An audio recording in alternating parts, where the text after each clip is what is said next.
یا مہدی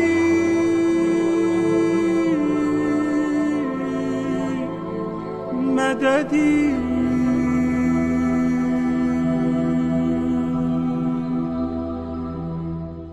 اعوذ باللہ من الشیطان الرجیم بسم اللہ الرحمن الرحیم۔ ناظرین سلام علیکم۔ اسلام کی عظیم شخصیت میں ہم آپ کا استقبال کرتے ہیں۔ آج ماہ ذی القعدہ کی 29ویں تاریخ ہے اور ہم ایسے عظیم شخصیت کا تذکرہ کریں گے جس کا لقب جواد ہے، یعنی سخاوت کرنے والا۔ ہاں ناظرین، ہم بات کر رہے ہیں امام محمد تقی علیہ السلام کی۔ آپ کے والد امام رضا علیہ السلام کی شہادت کے وقت آپ کی عمر صرف 8 سال تھی، لیکن آپ بہت بڑے عالم تھے۔ آپ کے زمانے کے بڑے بڑے علماء نے آپ کا امتحان لیا اور سبھی نے یہ قبول کر لیا کہ آپ کا مقابلہ کوئی نہیں کر سکتا۔ آپ کو جواد کا لقب ملا کیونکہ آپ بہت سخی تھے، غریبوں کی دل کھول کر امداد کرتے تھے اور خود سادگی کے ساتھ زندگی گزارتے تھے۔ آپ کا یہ کہنا تھا کہ اچھے کپڑے اور مکان سے عزت نہیں ملتی، اگر عزت ملتی ہے تو علم اور اخلاق سے۔ انہی مظلوم امام کو سن 220 ہجری میں بنی عباس کے ظالم بادشاہ معتصم نے زہر دلوا کر شہید کر دیا۔ تو آئیے آج امام محمد تقی علیہ السلام کے متعلق چند سوالات ہم آپ کی خدمت میں پیش کریں گے، جس کے جوابات ہم حاصل کریں گے عالی جناب مولانا غلام عباس صاحب سے۔ حضور سلام علیکم۔ علیکم السلام ورحمۃ اللہ وبرکاتہ۔ آپ کا ہم ایک بار پھر ہمارے پروگرام اسلام کی عظیم شخصیتوں میں ہم استقبال کرتے ہیں۔ میں بھی آپ کا شکریہ بجا لاتا ہوں۔ آج کی تاریخ کی مناسبت سے، یعنی امام محمد تقی علیہ السلام کی شہادت کی تاریخ ہے، تو ہمیں امام کی حالات زندگی کے بارے میں کچھ بتائیے۔ اعوذ باللہ من الشیطان الرجیم، بسم اللہ الرحمن الرحیم۔ الحمد للہ الذی انزل الفرقان علی عبدہ لیکون للعالمین نذیرا، والصلاة علی من جعلہ شاہدا ومبشرا ونذیرا وداعیا الی اللہ بإذنہ وسراجا منیرا، وعلی آلہ الذین اذھب عنہم الرجس اہل البیت وطہرہم تطہیرا، اما بعد۔ آج کا دن تمام جہان کے مسلمانوں کے لیے ایک بڑا ہی غم کا روز ہے۔ تمام لوگوں کو اس دن سیاہ لباس پہن کر غم کا اظہار کرنا چاہیے، اس لیے کہ مسلمانوں کی نجات کے لیے پیغمبر اسلام نے 2 چیزوں کو چھوڑا تھا۔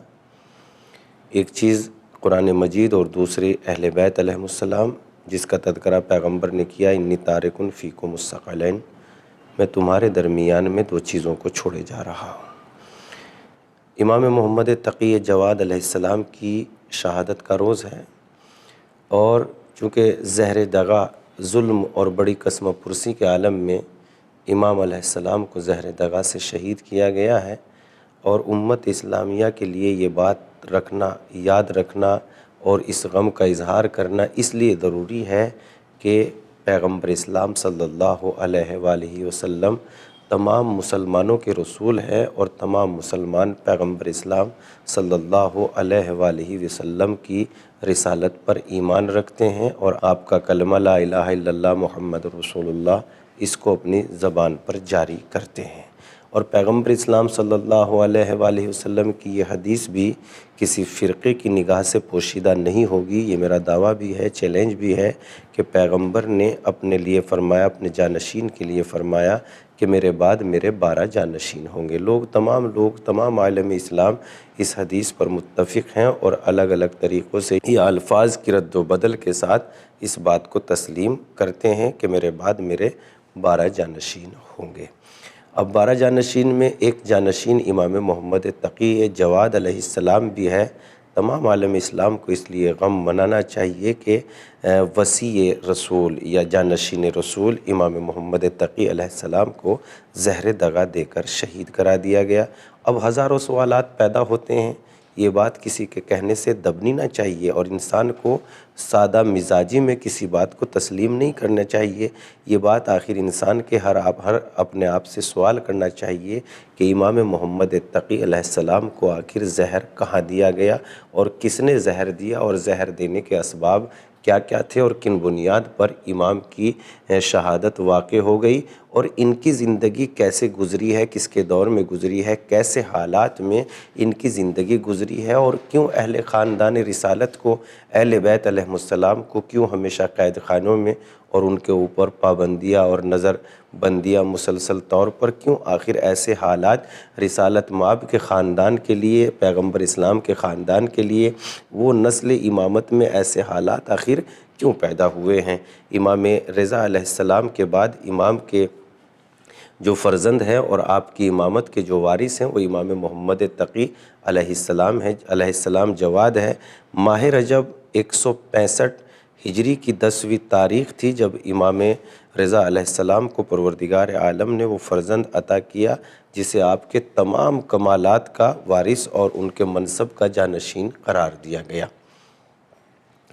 اس وقت امام رضا علیہ السلام کی 48 سال کی عمر تھی، یعنی 48 سال کی عمر تھی جب قدرت نے آپ کو فرزند عطا کیا، جبکہ اس سے پہلے لوگ آپ کی امامت کے سلسلے میں مشکوک ہو گئے تھے کہ آپ امام ہے بھی یا نہیں ہے، اگر ہے تو آپ کا وارث کون ہے۔ یہاں تک کہ ایک شخص نے تو آپ کو خط لکھ دیا کہ آپ چونکہ لا ولد ہیں اور آپ کے یہاں کوئی وارث نہیں ہے، آپ کے بعد آپ کا وارث کون ہے؟ تو اس وقت امام رضا علیہ السلام نے ارشاد فرمایا کہ پروردگار مجھے ایک ایسا فرزند عنقریب عطا کرے گا جو میرے علم میرے وراثت کا وارث ہوگا اور میرا جانشین قرار پائے گا۔ یہ بات بھی واضح رہنی چاہیے کہ امام رضا علیہ السلام کی 2 بیویاں تھیں۔ ایک بیوی تو سرکاری بیٹی تھی، یعنی مامون کی بیٹی تھی، جو ام حبیب جس کا نام تھا، ام حبیب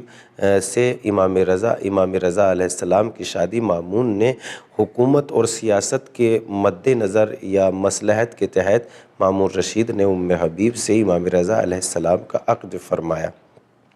لیکن امام رضا علیہ السلام کی نسل کا سلسلہ یا یہ سرکاری بیٹی سے نہیں چلا ہے، بلکہ امام رضا علیہ السلام کی ایک دوسری بیوی جنہیں جناب سبیکہ خاتون یا ان کو امام رضا علیہ السلام پیار سے خیزران اور ریحانہ بھی پکارتے تھے۔ امام رضا علیہ السلام کی نسل کا سلسلہ جناب سبیکہ خاتون سلام اللہ ہے علیہا سے چلا، اور پروردگار عالم نے یہ شرف آپ کے بطن سے امامت کے سلسلے کو جاری رکھا۔ آپ کی عمر ابھی 3 یا 4 سال کی ہی تھی کہ امام رضا نے بعض افراد کے جواب میں اس امر کی تصریح فرما دی تھی کہ میرا فرزند میرا منصب کا وارث ہے اور یہی امام وقت ہے، اس کے بعد امامت پر کوئی تعجب کی گنجائش نہیں ہے، بلکہ خداوند عالم نے بچپنے میں ہی جناب یحییٰ علیہ السلام کو نبی قرار دیا تھا۔ لیکن اس کے باوجود بھی خراسان آنے کے بعد بھی خیرانی نے آپ کے والد آپ سے پوچھا کہ اے فرزند رسول آپ کا وارث کون ہے؟ تو آپ نے فرمایا ابو جعفر، یعنی امام محمد تقی علیہ السلام کی طرف اشارہ فرمایا۔ اس وقت اس نے ایک عرض کی کہ یہ تو ابھی بہت کم سن ہے۔ اس وقت امام نے فرمایا پروردگار عالم مالک کائنات کہ یہاں اس سے زیادہ عمر یا کم عمر سے کوئی تعلق نہیں ہے، اس لیے کہ پروردگار عالم نے جناب عیسیٰ علیہ السلام کی نبوت اور آپ پر نازل ہونے والی کتاب کے سلسلے میں اس وقت اعلان کر دیا کہ جناب عیسیٰ علیہ السلام ابھی گہوارے کی منزل ہی طے کر رہے تھے، تو پروردگار عالم کے یہاں کم سن یا زیادہ عمر سے کوئی فرق نہیں پڑتا، میرا فرزند میرا وارث ہے۔ یہ امام علیہ السلام کی زندگی کے مختصر حالات ہیں۔ آپ کے سلسلے میں مامون آپ کی جو ولادت ہوئی ہے وہ مامون کے زمانے بادشاہت میں ہوئی، اور آپ کو زہر دغا دے کر معتصم نے اس دار فانی سے آپ کو زہر دغا دیا، اور اس کے ذریعے سے آپ اس جہان فانی سے رخصت ہو گئے اور آپ شہادت کی منزل پر فائز ہو گئے۔ مولانا صاحب یہ سوال اٹھتا ہے کہ مامون نے اپنی بیٹی کا عقد امام محمد تقی علیہ السلام سے کیوں کیا، جبکہ آپ کہہ رہے ہیں کہ امام رضا علیہ السلام کو یعنی آپ کے والد صاحب کو مامون نے زہر دے کر شہید کر دیا؟ تاریخ کے مسلمات میں سے یہ حقیقت واضح ہے کہ امام رضا علیہ السلام اور وارث رسالت اور فرزند رسول امام رضا علیہ السلام کا قاتل مامون رشید ہے۔ لیکن اس کے باوجود بھی امام محمد تقی علیہ السلام کو مامون نے اپنی دوسری بیٹی یعنی اپنا داماد قرار دیا، جو عباسیوں کی بے پناہ مخالفت کے باوجود بھی مامون اس اصرار پر قائم رہا کہ وہ اپنی دوسری بیٹی ام فضل کا عقد امام محمد تقی جواد علیہ السلام سے کر دیں، لہذا وہ اپنے اس مسئلے میں کامیاب رہا اور اس نے اپنی دوسری بیٹی ام الفضل کا عقد امام جواد علیہ السلام سے کیا۔ اب سوال یہ ہے کہ جو امام رضا علیہ السلام کا قاتل ہے وہ کس طریقے سے ان کے بیٹے کو اپنے گھر میں جگہ دے رہا ہے، اور وہ کس طریقے سے ان کے بیٹے کو اپنے گھر میں جگہ دے رہا ہے، اور کیوں کر اس بات کو قبول کیا جا سکتا ہے کہ امام محمد تقی علیہ السلام کو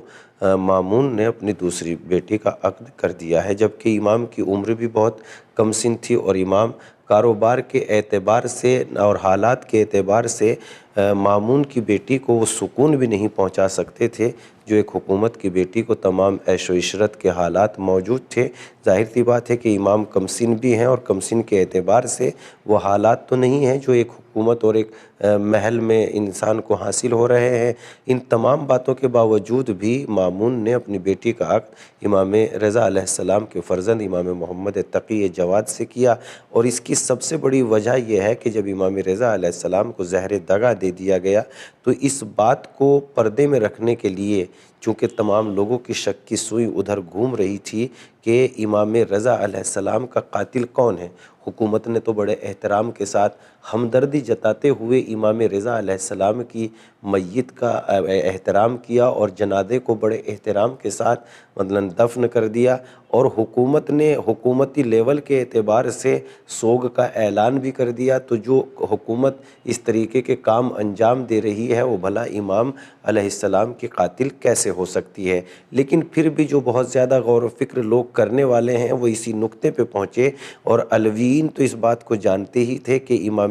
رضا علیہ السلام کو مامون نے زہر دغا دے کر قتل کیا ہے۔ تو اب اس بات کو دبانے کے لیے کہ امام رضا علیہ السلام کو اگر مامون نے قتل کیا ہے تو امام رضا علیہ السلام کے فرزند سے وہ اپنی بیٹی کا عقد کیوں کرتا، تاکہ یہ بات لوگوں کی نگاہ میں نہ رہ جائے کہ مامون امام کا قاتل ہے۔ اس بنیاد پر اگر یہ ساری چیزیں اگر امام نے اس بات کو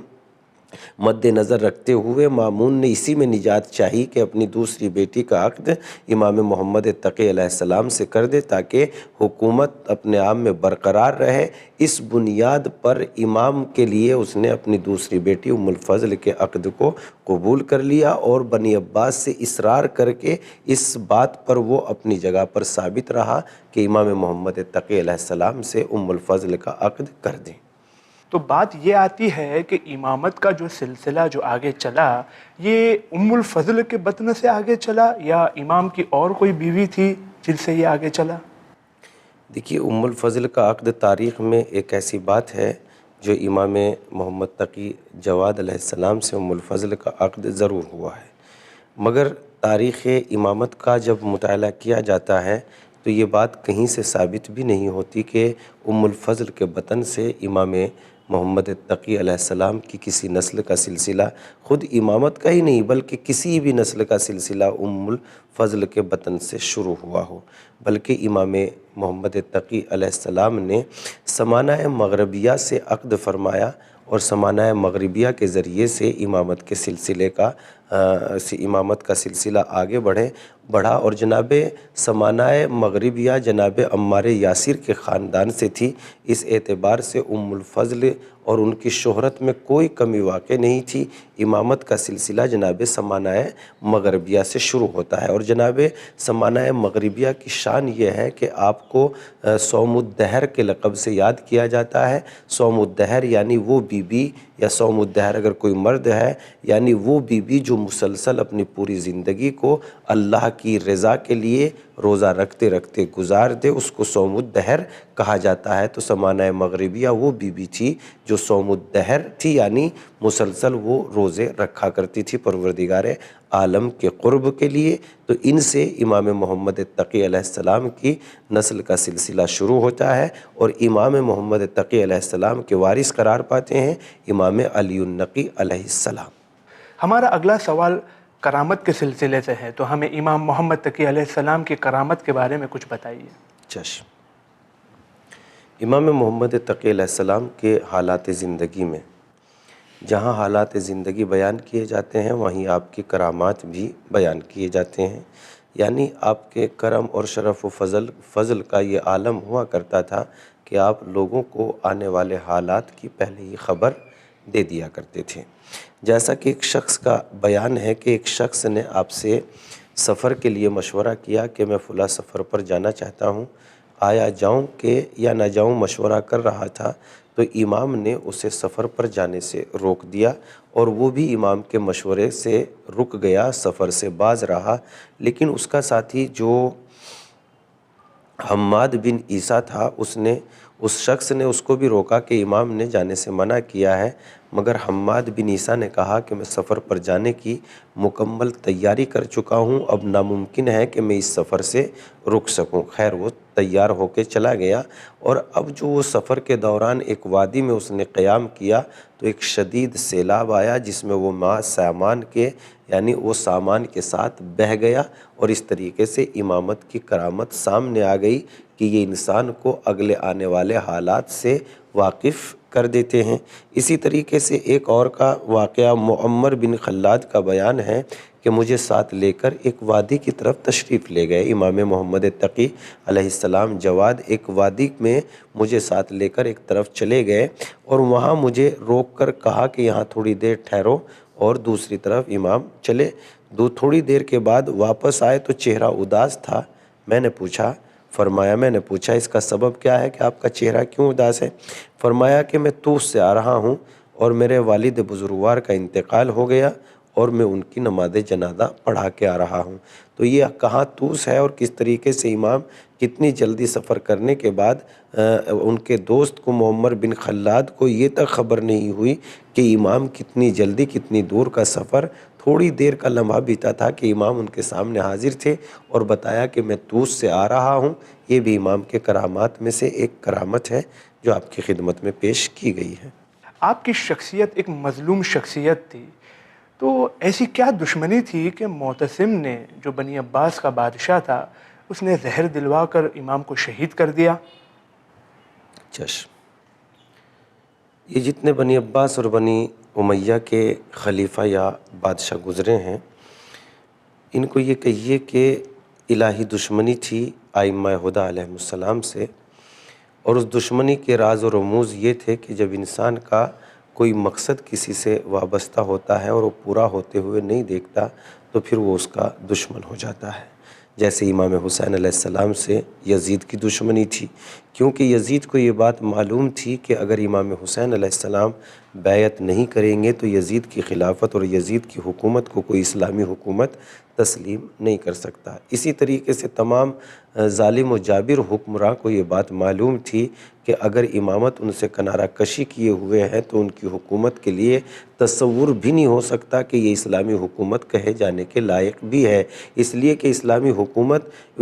حکمراں مسلمان ہو اس کو اسلامی حکومت نہیں کہتے۔ ہم آپ کی خدمت میں بہت عظیم بات پیش کر رہے ہیں کہ حکمراں کسی مملکت کا حکمراں مسلمان ہو اس کو اسلامی حکومت نہیں کہتے۔ اسلامی حکومت وہ ہے جہاں اسلام کے قوانین کا نفاذ ہو، اسلام کے قوانین کو عام کیا جائے اور اسلام کے قوانین پر عمل کیا جائے تو اسلامی حکومت ہے، ورنہ مسلمان کا حاکم ہونا اس بات کی دلیل نہیں ہے کہ حاکم مسلمان ہے تو حکومت اسلامی ہو گئی۔ اسلامی حکومت کا تعلق اسلام کے قوانین پر عمل کرنے کا نام ہے، اور عمل بھی اس انداز سے کیا جائے جس انداز سے شریعت نے حکم دیا ہے، نہ کہ اپنے خواہشات کو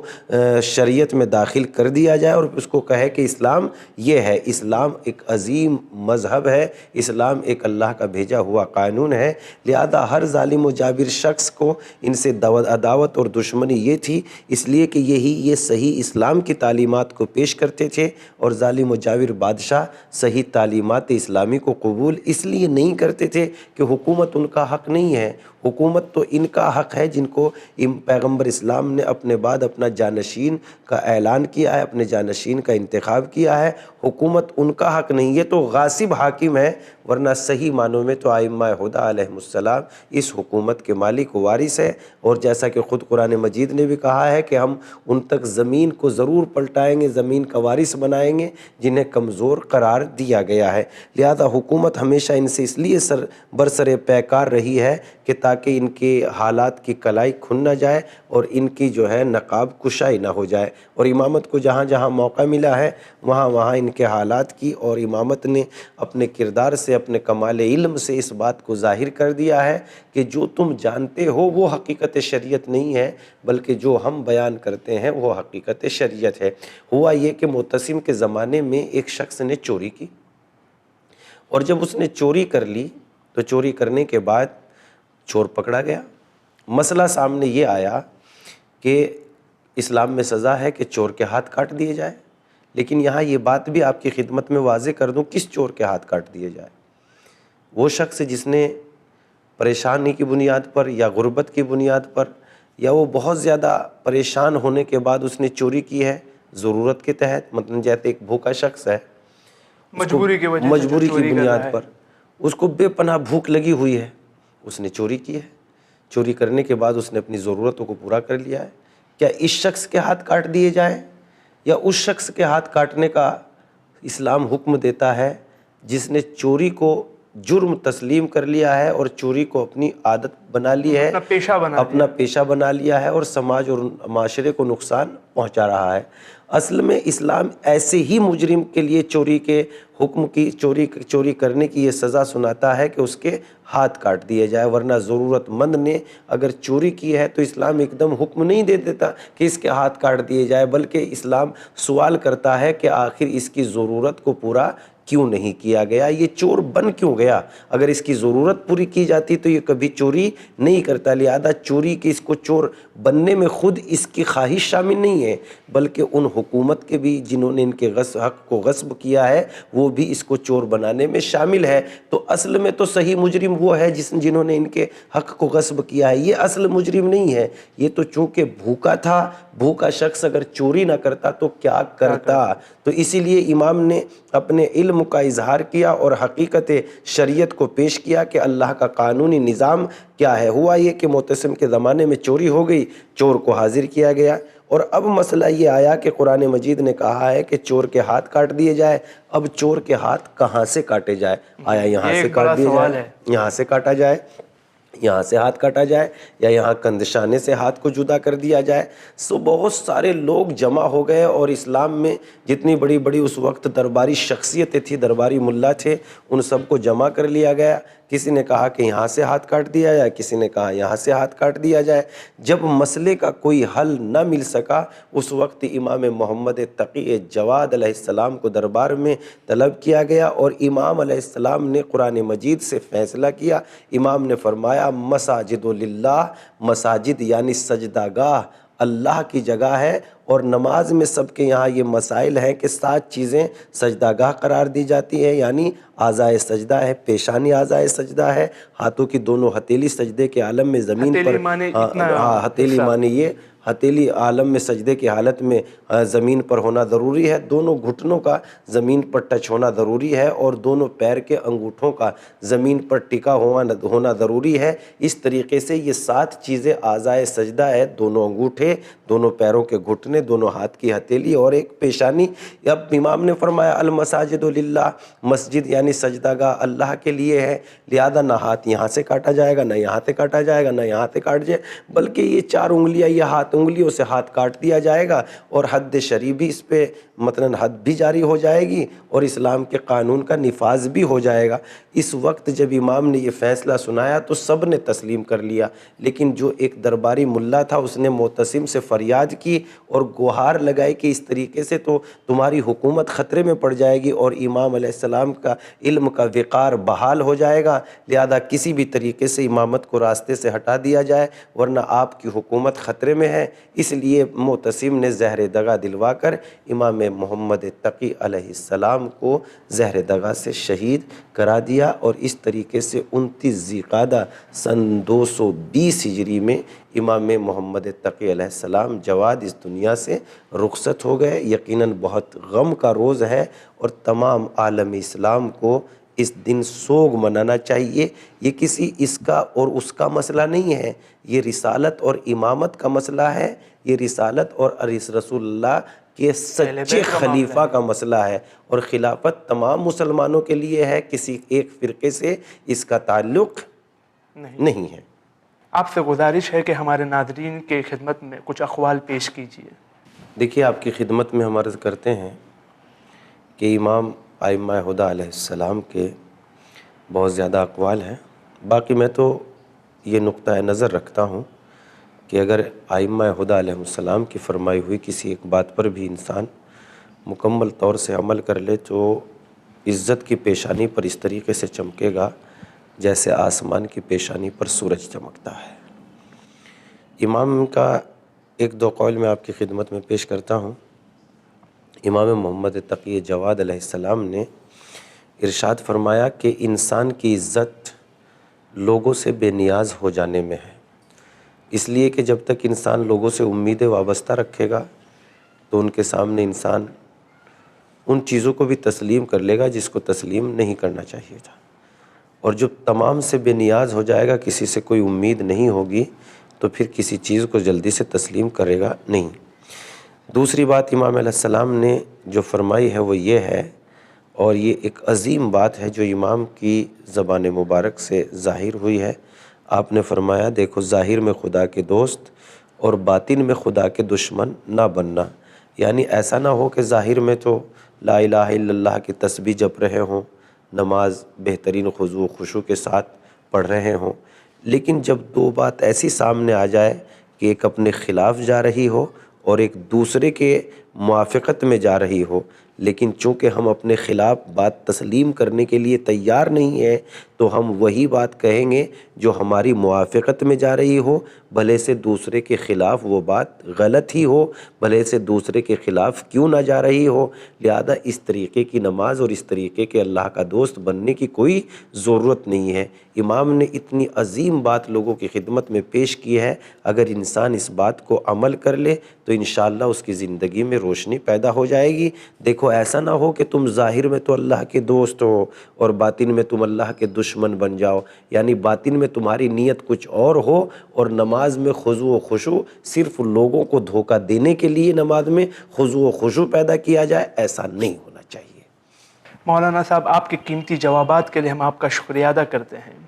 تو ناظرین، وقت تمام ہو چکا ہے، آج کے لیے بس اتنا ہی۔ اب ہم آپ سے چاہتے ہیں اجازت، لیکن ایک حدیث کے بعد۔ امام محمد تقی علیہ السلام فرماتے ہیں، خیانت کرنے والے لوگوں کا امین ہونا خود بھی خیانت کار ہونے کے لیے کافی ہے۔ انشاءاللہ ہم آپ کے خدمت میں پھر حاضر ہوں گے اگلی تاریخی مناسبت کو لے کر۔ خدا حافظ۔